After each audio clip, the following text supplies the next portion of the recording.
بسم اللہ الرحمن الرحیم۔ السلام علیکم۔ مدینہ کا بازار تھا۔ گرمی کی شدت اتنی زیادہ تھی کہ لوگ نڈال ہو رہے تھے۔ ایک تاجر اپنے ساتھ ایک غلام کو لیے پریشان کھڑا تھا۔ غلام جو ابھی بچہ ہی تھا وہ بھی دھوپ میں کھڑا پسینہ پسینہ ہو رہا تھا۔ تاجر کا سارا مال اچھے داموں میں بک گیا تھا، بس یہ غلام ہی باقی تھا جسے خریدنے میں کوئی بھی دلچسپی نہیں دکھا رہا تھا۔ تاجر سوچ رہا تھا کہ اس غلام کو خرید کر شاید اس نے گھاٹے کا سودا کیا ہے۔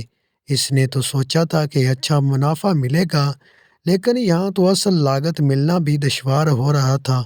اس نے سوچ لیا تھا کہ اب اگر یہ غلام پوری قیمت پر بھی بکا تو وہ اسے فوراً بیچ دے گا۔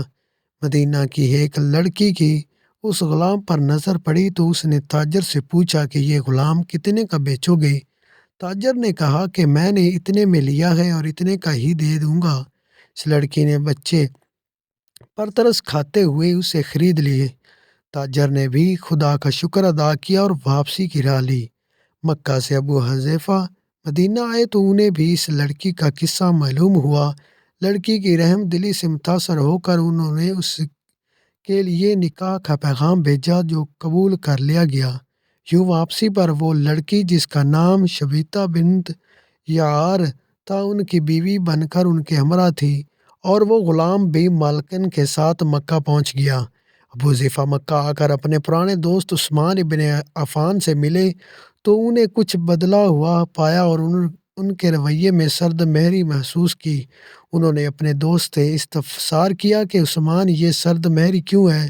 تو عثمان بن عفان نے جواب دیا کہ میں نے اسلام قبول کر لیا ہے اور تم ابھی تک مسلمان نہیں ہوئے، تو اب ہماری دوستی کیسے چل سکتی ہے؟ ابو حذیفہ نے کہا تو پھر مجھے بھی محمد صلی اللہ علیہ وسلم کے پاس لے چلو اور اس سے اسلام میں داخل کر دو جسے تم قبول کر چکے ہو۔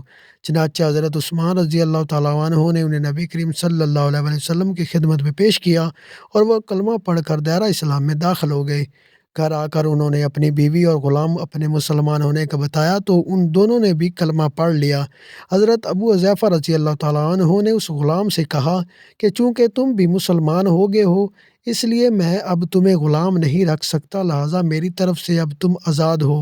غلام نے کہا آقا میرا اب اس دنیا میں آپ دونوں کے سوا کوئی نہیں ہے، آپ نے مجھے آزاد کر دیا ہے تو میں کہاں جاؤں گا؟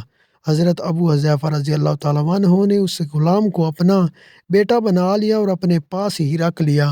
غلام نے قرآن پاک سیکھنا شروع کر دیا اور کچھ ہی دنوں میں بہت سا قرآن یاد کر لیا، اور وہ جب قرآن پڑھتے تھے بہت خوبصورت لہجے میں پڑھتے۔